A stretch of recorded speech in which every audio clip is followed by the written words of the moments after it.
اور آج بھی یہ ہوتا ہے کہ جو اہل البیت کی نعتیں پڑھتا ہے، مدح کرتا ہے، اسے آپ معاشرے میں دیکھ لیں اسٹیجوں سے اتار دیا جاتا ہے۔ دجال سے بڑا فتنہ ہے ناسبیت۔ یہ کتاب ہمارے ان نوجوانوں کے لیے علم کا ایک خزانہ ہے کہ جو نوجوان اہل البیت علیہم السلام کے علوم پہ کام کرنا چاہتے ہیں۔ بسم اللہ والصلاة والسلام علی رسول اللہ وآلہ وعلیہ السلام علیکم ورحمۃ اللہ وبرکاتہ۔ امید کرتا ہوں آپ لوگ خیریت سے ہوں گے، پروردگار آپ سب کو اپنے حفظ و امان میں رکھے۔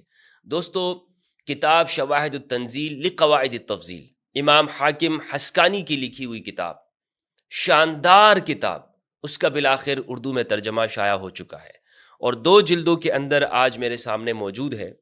یہ کتاب میں آپ کو دکھاتا ہوں، بہت عمدہ اور نفیس طریقے سے اس کی طباعت کی گئی ہے اور اس کو سبیل سکینہ پاکستان انہوں نے اسے شائع کیا ہے۔ اس کتاب کا میں آپ کو تعارف بتاتا چلوں کہ یہ کتاب کتنی اہم ہے۔ شواہد التنزیل اہل السنت والجماعت کے جلیل القدر عالم دین حاکم حسکانی رحمہ اللہ نے یہ لکھی ہے، اور اس کے لکھنے کی وجہ یہ خود بیان کرتے ہیں کہ امام علی علیہ السلام کے فضائل کو چھپایا گیا۔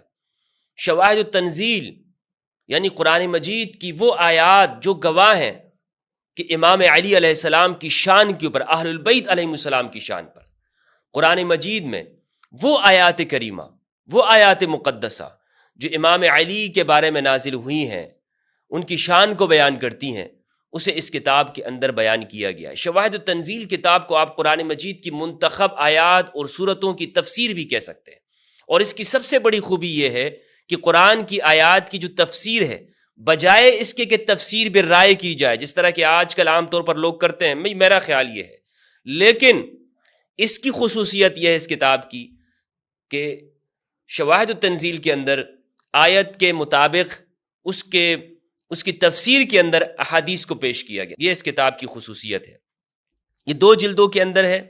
پہلی جلد بہت اچھے چھاپ کے اندر یہ موجود ہے، اور جس طرح کہ اس کے مؤلف ہیں حاکم حسکانی، محقق جنہوں نے اردو کے اندر اس کے اوپر کام کیا ہے وہ ہے شیخ محمد باقر المحمودی صاحب، مترجم ہیں علامہ محمد حسن جعفری صاحب اور علامہ الطاف حسین کولاچی صاحب، شائع کرنے والے ہیں سبیل سکینہ پاکستان، اور یہ جلد اول میرے سامنے ہے۔ اس جلد کے اندر جو صفحات ہیں، کل صفحات 624 صفحات ہیں۔ آخر میں انہوں نے خالی جگہ بھی چھوڑی ہوئی ہے کہ آپ اگر کوئی مطالعے کے دوران میں کوئی اہم پوائنٹ لکھنا چاہتے ہیں تو وہ آخر میں آپ لکھ سکتے ہیں۔ اس میں یہ بہت اہم کتاب ہے دوستو، اور اس کتاب کے لکھنے کی وجہ بھی حاکم حسکانی یہ بیان کرتے ہیں کہ ایک مجلس میں یہ بیٹھے ہوئے تھے اور وہاں پر ایک شخص نے یہ بات بیان کی۔ میں آپ کے سامنے اس کو پڑھتا ہوا بیان کرتا چلوں، اور میں یہ بتاؤں کہ اس کتاب کے اوپر جب انہوں نے مجھے کہا کہ ہم یہ کام کرنا چاہ رہے ہیں، اس کو اردو میں لانا چاہتے ہیں، مجھ سے رابطہ کیا تو مجھے بہت خوشی ہوئی، کیونکہ میں اس کی کمی دیکھ رہا تھا کہ پاکستان کے اندر اردو زبان کے اندر اس کا ترجمہ موجود نہیں ہے، اور جو یہاں پر کتابیں چھپ رہی ہیں اس میں تحریفات کی جا رہی ہیں، بہت تحریفات ہو رہی ہیں۔ ہمارے اہل سنت والجماعت کے اندر خدا جانے کیوں مجھے یہ بات سمجھ میں نہیں آ رہی کہ ہم ترجمہ کرتے ہوئے اس میں اللہ کا خوف سامنے نہیں رکھتے، اور اگر کوئی بات اہل البیت سے متعلق ہے اس کو اڑا دیتے ہیں، اور اس کو ایسا اڑاتے ہیں یا تو کوشش کرتے ہیں جناب ترجمے میں تحریف کرنے کی۔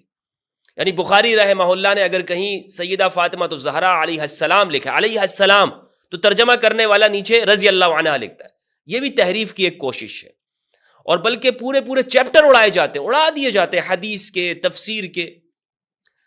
الاستیعاب کا اردو میں ترجمہ کیا اویس سرور صاحب نے، مکتبہ رحمانیہ والوں نے چھاپا ہے۔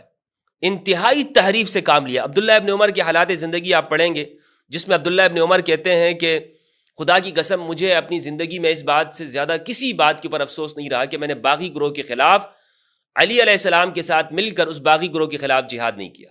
یعنی مجھے اس پہ بہت افسوس رہا ہے، ساری زندگی اس پہ افسوس کرتے رہے۔ اویس سرور صاحب نے پورا واقعہ اڑا دیا، نہیں نظر آئے گا آپ کو۔ تو اس پر تقریض جب انہوں نے مجھے بتایا تو میں نے اس پہ لکھی ہے، اور صفحہ نمبر 21 پہ یہ میری تقریض موجود ہے مفتی فضل ہمدرد کے نام سے، اور اس میں میں نے یہ بات لکھی ہے۔ یہاں سے میں نے اس کو آغاز کیا ہے کہ آپ کے ہاتھوں میں موجود کتاب شواہد التنزیل اہل سنت کے جلیل القدر عالم دین مفسر قرآن و محدث ابو القاسم عبداللہ ابن عبداللہ ابن احمد ابن محمد المعروف حاکم حسکانی، المتوفى 490 ہجری کی ہے. یہ 5ویں صدی ہجری کے عالم ہیں. اس کتاب کے لکھنے کا سبب وہ خود بیان کرتے ہیں کہ ایک مجلس میں اہل البیت علیہ السلام کے مدح خواں کے اوپر تنقید کی گئی، اسے برا بلا کہا گیا، اور وہاں امام علی علیہ السلام کے فضائل کا انکار کرتے ہوئے ایک شخص کھڑا ہوا اور اس نے کہا کہ قرآن مجید میں ان کی شان میں کوئی بھی آیت نہیں اتری، کوئی بھی آیت علی کی شان میں نہیں اتری ہے.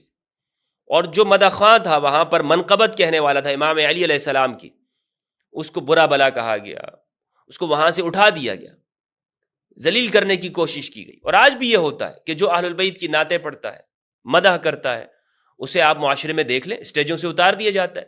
ناسبیت کھل کے سامنے آ رہی ہے، کھل کے سامنے آ رہی ہے. لیکن الحمدللہ عز و جل اس دور میں جتنے ناسبی سامنے آئیں گے اتنا ہی اہل البیت علیہ السلام کے علوم کو پھیلنے کا موقع ملے گا. جب بھی یہ اہل البیت کی شان ہے کہ اہل البیت کو جب بھی سائڈ پہ کرنے کی کوشش کی گئی اور ان لوگوں کے فضائل بڑھا چڑھا کے پیش کیے جانے لگے کہ جن کی کوئی فضائل نہیں تھے، تو ایسے میں ہی اہل البیت کے علوم خوب پھیلے ہیں.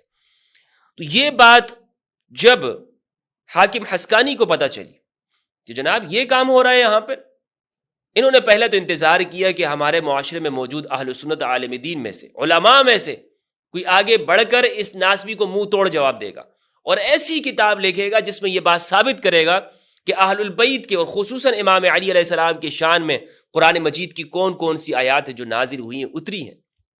لیکن کسی نے جواب نہیں دیا.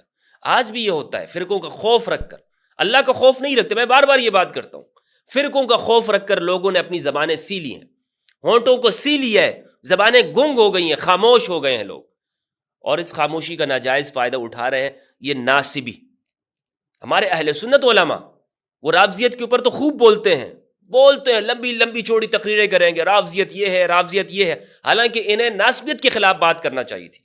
ناسبیت سے بڑا، دجال سے بڑا فتنہ ہے ناسبیت، لیکن یہ ناسبیت کے اوپر خاموش ہوتے ہیں. تو حاکم حسکانی نے دیکھا کہ کسی نے اس کا جواب نہیں دیا، تو یہ خود آگے بڑھے اور انہوں نے ایسی کتاب لکھی، شواہد التنزیل لقواعد التفضیل. امام علی علیہ السلام کی فضیلت اور افضلیت کے اوپر پوری کتاب انہوں نے لکھ دی، اور اس خصوصیت کے ساتھ کہ قرآن مجید کی آیت جہاں بیان ہو وہاں اس کے نیچے اس آیت کی تفسیر میں حدیث نقل کرتے ہیں.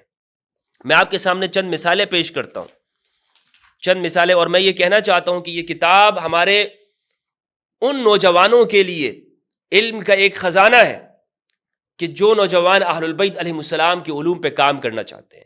اہل البیت کی معرفت کے لیے کتاب بہت ضروری ہے کہ یہ کتاب آپ کے گھر میں ہو، آپ اس کو پڑھیں، اس کا مطالعہ کریں، تاکہ قرآن مجید کی آیات کا ہمیں علم حاصل ہو. اہل البیت قرآن کے ساتھ ہے، قرآن سے جدا نہیں ہے، اور افسوس کے ساتھ ہمیں قرآن کی آیات کا علم نہیں ہوتا.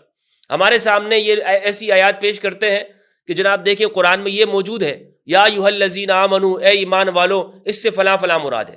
انہوں نے لکھا ہے کہ قرآن میں جہاں یا ایھا الذین آمنوا ہو وہاں پر جو مدح کے اندر واقع ہو، جس سیاق و سباق میں مدح میں آیا ہو، تو وہ وہاں پر امام علی علیہ السلام مراد ہوتے ہیں. سب سے پہلے انہوں نے اس کو ذکر کیا ہے صراط مستقیم. صراط مستقیم کون ہے؟ صراط مستقیم کیا ہے؟ کون ہے صراط مستقیم؟ انہوں نے لکھا ہے کہ اہل البیت علیہ السلام، اور صحیح سند کے ساتھ اسے پیش کیا ہے. صفحہ نمبر 106 پہ یہ لکھتے ہیں، سورۃ فاتحہ صراط مستقیم، سورہ فاتحہ میں ارشاد خداوندی ہے، اہدنا الصراط المستقیم. ہم ہر نماز میں یہ دعا مانگتے. صراط مستقیم ہمیں معلوم ہی نہیں ہے کون سا رستہ ہے، تو کیسے ہم پھر صراط مستقیم پہ ڈٹ جائیں گے اور ثابت قدم رہیں گے؟ لکھتے ہیں حدیث نمبر 87 ہے، ہمیں خبر دی ابو محمد عبداللہ ابن احمد کے والد حاکم نے، انہوں نے کہا ہم سے بیان کیا بغداد کے واعظ ابو حفص عمر بن احمد بن عثمان نے، انہوں نے کہا مجھ سے بیان کیا میرے والد نے، انہوں نے کہا مجھ سے بیان کیا حامد بن سہل نے، انہوں نے کہا مجھ سے بیان کیا عبداللہ بن محمد عجلی نے، انہوں نے کہا ہم سے بیان کیا. یہ سند ہے، سند کو میں رہنے دیتا ہوں. انہوں نے ابو بریدہ سے کہ اللہ کے قول کے بارے میں، اہدنا الصراط المستقیم، قال صراط محمد وآلہ، اس سے مراد محمد صلی اللہ علیہ وآلہ وسلم اور ان کے اہل کا رستہ ہے. اللہم صلی علی محمد وآل محمد. اب اس تفسیر کو اگر ہم کہیں بیان کریں تو جناب شیعہ کی تفسیر ہے، ان کے سامنے ہم پیش کریں گے جناب یہ دیکھیں یہ حاکم حسکانی اہل سنت والجماعت کے جلیل القدر عالم 5ویں صدی کے، ان کی تفسیر ہے صراط مستقیم کون ہے. اور شروع میں انہوں نے احمد بن حنبل کے، عطا کے اقوال ذکر کیے ہیں کہ سب سے زیادہ جو فضائل ہیں وہ امام علی علیہ السلام کے مروی ہیں. امام علی علیہ السلام سے زیادہ کسی کے فضائل مروی نہیں ہیں. شروع میں انہوں نے ابواب قائم کیے ہیں. عطا کا قول ذکر کیا ہے صفحہ نمبر 76 اور 78 پر، 76 اور 78 پر. عطا بن ابی رباح سے پوچھا گیا کیا رسول اللہ کے صحابہ میں علی سے بڑھ کر بھی کوئی زیادہ عالم تھا؟ انہوں نے کہا لا واللہ لا اعلمہ، نہیں خدا کی قسم میں ایسے کسی کو نہیں جانتا، ایسے کسی صحابی کو میں نہیں جانتا کہ جس کا علم علی کے علم سے زیادہ ہو. اللہ اکبر. روایت کا نمبر ہے 46. عامر شعبی کا قول ہے. دیگر انہوں نے احمد بن حنبل کے اقوال ذکر کیے، حضرت عائشہ ام المؤمنین کے اقوال ذکر کیے ہیں. یہ اس کتاب کی خصوصیت ہے کہ یہ ہمارے محبان اہل البیت کے پاس یہ کتاب زیادہ سے زیادہ یہ ان کے پاس ہونی چاہیے. دوسری اس کتاب کی خصوصیت یہ ہے، یہ صرف ایک روایت نقل نہیں کرتے. اگر آیت کو یہ پیش کرنے کے بعد اس سے متعلقہ جتنی بھی روایات ہوتی ہیں یہ اس کا احاطہ کرنے کی کوشش کرتے ہیں.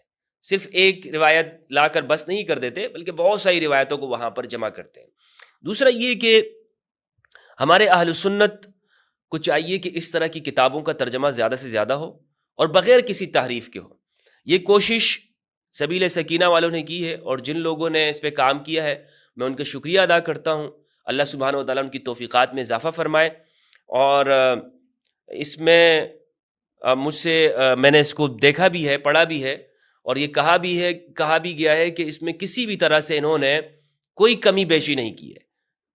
یعنی اس پر حلفاً انہوں نے کہا ہے کہ کوئی کسی بھی طرح سے، ہاں جو محقق ہیں انہوں نے جو نسخے ہیں ان نسخوں کے درمیان میں تقابل تو کیا کہ یہ فلاں نسخے کے اندر یہ الفاظ اس طرح ہیں، فلاں میں یہ ہے، لیکن یہ اس بات کے اوپر حلفاً یہ کہا گیا ہے کہ اس میں کسی بھی طرح سے کمی بیشی یا کوئی ادھر ادھر الفاظ کو، مواد کو ہٹایا نہیں گیا، کیونکہ لایا اسی لیے گیا کہ چیزوں میں تحریفات نہ ہوں. تو میں اپنے خاص طور پر جو مجھ سے دوست احباب پوچھتے رہتے ہیں کہ مفتی صاحب ایسی کسی کتاب کا ہمیں بتائیں جس سے ہمیں اہل البیت کے فضائل کا علم ہو، قرآن مجید کی تفسیر کا، تو یہ وہ تفسیر ہے دوستو، میرے بھائیوں بہنوں، دوستوں بزرگوں. اس کتاب کو اگر آپ حاصل کریں گے، آپ کے پاس ہوگی، تو انشاءاللہ عز و جل میں سمجھتا ہوں کہ آپ کے علم کے اندر خصوصاً اہل البیت سے متعلق اور امام علی علیہ السلام کے فضائل سے متعلق ایک گراں قدر علم آپ کے پاس اضافہ ہوگا اور اتھینٹک روایات کا آپ کے پاس علم آ جائے گا. اللہ سبحانہ و تعالیٰ سے دعا ہے کہ پروردگار ہم سب کو قرآن مجید میں تدبر کرنے اور اہل البیت کی معرفت عطا فرمائے. والسلام علیکم ورحمۃ اللہ وبرکاتہ.